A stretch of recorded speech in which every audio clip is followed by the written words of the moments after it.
Tells Johnston police officers a knock on her door ended with a man raping her. Investigators have arrested and charged this man, Edward Chandler, with that crime. It is not the first time Chandler has been in trouble with the law.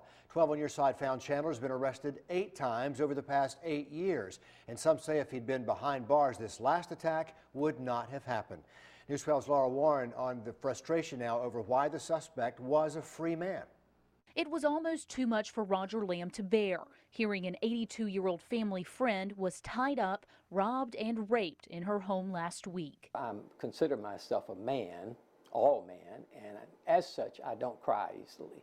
But I literally cried that morning. Tears of anger, frustration, and sadness, all tied to the man deputies say is responsible, Edward Chandler, the same man acquitted just 4 months ago of kidnapping, assaulting, and robbing him. All the feelings came washing back of that day. Roger Lamb's life changed on a day that started like any other.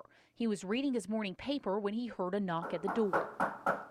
I recognized the fellow who had worked for me as a yard man for a couple of times over the last several years.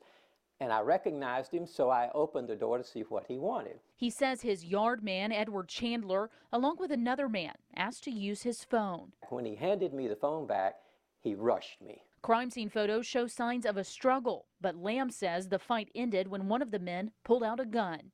At that point, I said it's time to stop fighting and try to outthink these guys. He says after they stole money, a pistol, and his debit card, the robbers asked for more, and he talked them into driving to the bank to withdraw cash. I made a decision at that point that if I was going to die that day, I was going to die in my front yard trying to make a break for it, rather than an hour later on some lonely road outside of Johnston.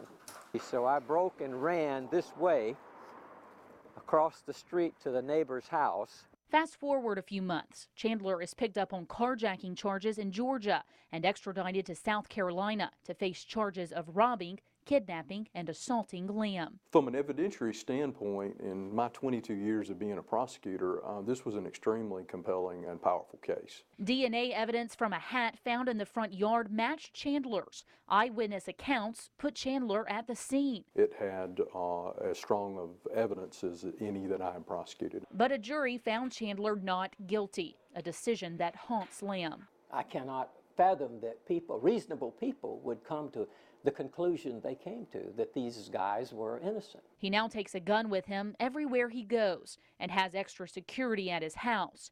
But he says the hardest pill to swallow has been hearing about the 82-year-old victim. I felt and still feel that if the jury had done their job, had taken their responsibility seriously, that this would not have happened. It didn't have to happen.